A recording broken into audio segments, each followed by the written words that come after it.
મુખ્યમંત્રી શ્રી ભૂપેન્દ્ર પટેલે નાણામંત્રી શ્રી કનુભાઈ દેસાઈએ વર્ષ 2024-25ના રજૂ કરેલા બજેટને આવકારતા જણાવ્યું કે આ બજેટમાં ગુજરાતને 5G બનાવવાનું પ્રતિબિંબ ઝીલાયું છે। મુખ્યમંત્રીએ કહ્યું કે સમગ્ર સમાજના સર્વગ્રાહી વિકાસ સાથે ખાસ કરીને ગરીબ, યુવા અને અન્નદાતા અને નારી શક્તિને વિશેષ પ્રાધાન્ય આપીને તેના વિકાસને પ્રોત્સાહિત કરતું આ બજેટ છે। મુખ્યમંત્રીશ્રીએ વધુમાં જણાવ્યું કે ગયા વર્ષે ઐતિહાસિક રૂપિયા 3 લાખ કરોડનું વિકાસલક્ષી બજેટ આપ્યું હતું। આ વર્ષે ફરી એકવાર તેમાં 10% વધારો કરીને 3,32,000 કરોડની માતબર જોગવાઈઓવાળું બજેટ જનતા જનાર્દનની સેવામાં અમે લાવ્યા છીએ। ગુજરાતનું વર્ષ 2024-25નું બજેટ સાતત્યપૂર્ણ વિકાસ દ્વારા વિકસિત ભારત એટ 2047ના વડાપ્રધાન શ્રી નરેન્દ્રભાઈ મોદીના સંકલ્પને સાકાર કરનારું બજેટ છે। સમગ્ર સમાજના સર્વગ્રાહી વિકાસ સાથે ખાસ કરીને ગરીબ, યુવા, અન્નદાતા અને નારી શક્તિને વિશેષ પ્રાધાન્ય આપીને તેમના વિકાસને પ્રોત્સાહિત કરતું આ બજેટ છે। ગયા વર્ષે ઐતિહાસિક રૂપિયા 3 લાખ કરોડનું વિકાસલક્ષી બજેટ આપ્યું હતું। આ વર્ષે ફરી એકવાર તેમાં 10%નો વધારો કરીને 3,32,000 કરોડની માતબર જોગવાઈવાળું બજેટ જનતા જનાર્દનની સેવામાં અમે લાવ્યા છીએ। આપણે ગુજરાતને આવનારા દિવસોમાં 5G ગુજરાત બનાવવાની દિશા લીધી છે।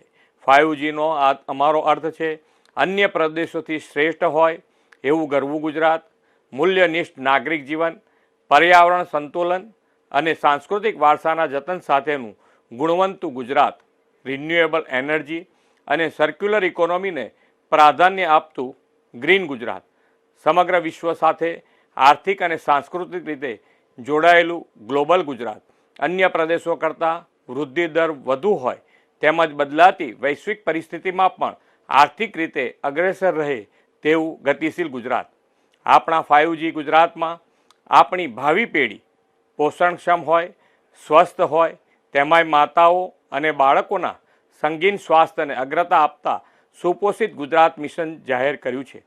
સ્વસ્થ, સમૃદ્ધ અને વિકસિત ગુજરાત એટ 2047માં કિશોરીઓની ભૂમિકા મહત્ત્વની છે।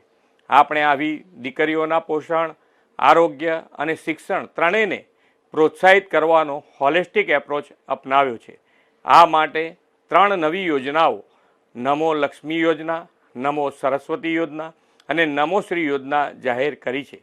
આદરણીય વડાપ્રધાન શ્રી નરેન્દ્રભાઈ મોદીએ સ્વચ્છતાનો સંદેશ ઘરે ઘરે ગૂંચતો કરીને સ્વચ્છતા માટેના જન આંદોલનથી સ્વચ્છ ભારતની પ્રતિબદ્ધતા દર્શાવી છે।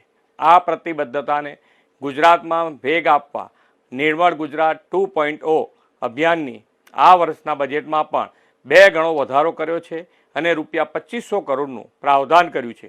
આપણે શહેરોના આયોજનબદ્ધ વિકાસ માટે 7 નગરપાલિકાઓ નવસારી, ગાંધીધામ, મોરબી, વાપી, આણંદ, મહેસાણા તથા સુરેન્દ્રનગર વઢવાણને મહાનગરપાલિકાનો દરજ્જો આપવાના છીએ।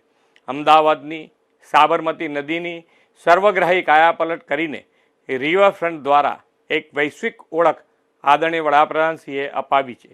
આદરણીય વડાપ્રધાન શ્રી નરેન્દ્રભાઈ મોદીના વિઝનને અનુરૂપ આ રિવરફ્રન્ટને ગાંધીનગર તથા ગિફ્ટ સિટી સુધી લંબાવવાનો મહત્ત્વપૂર્ણ નિર્ણય કરવામાં આવ્યો છે। અમદાવાદ, ગાંધીનગર, ગિફ્ટ સિટીની ટ્રાય સિટી તરીકેની આગવી વિકાસ ઓળખમાં આ સળંગ રિવરફ્રન્ટનું નવું સીમાચિહ્ન બનશે। 38 કિલોમીટરનો આપણો સાબરમતી રિવરફ્રન્ટ વિશ્વના સૌથી લાંબા અને રળિયામણા રિવરફ્રન્ટનું ગૌરવ મેળવશે। ગુજરાતનું આપણું આ વર્ષનું બજેટ સર્વાંગી અને સર્વસમાવેશી વિકાસથી વિકસિત ગુજરાત એટ 2047નું દિશાદર્શન કરનારું બજેટ છે એમ હું સ્પષ્ટપણે માનું છું। વિકસિત ભારતના નિર્માણમાં વિકસિત ગુજરાતને અગ્રેસર રાખનારું આ મહેસૂલી પુરાંતવાળું બજેટ આપવા બદલ હું નાણામંત્રી શ્રી અને તેમની ટીમને અભિનંદન પાઠવું છું। અવકાશ બારોટ, દિવ્યાંગ ન્યૂઝ, ગાંધીનગર।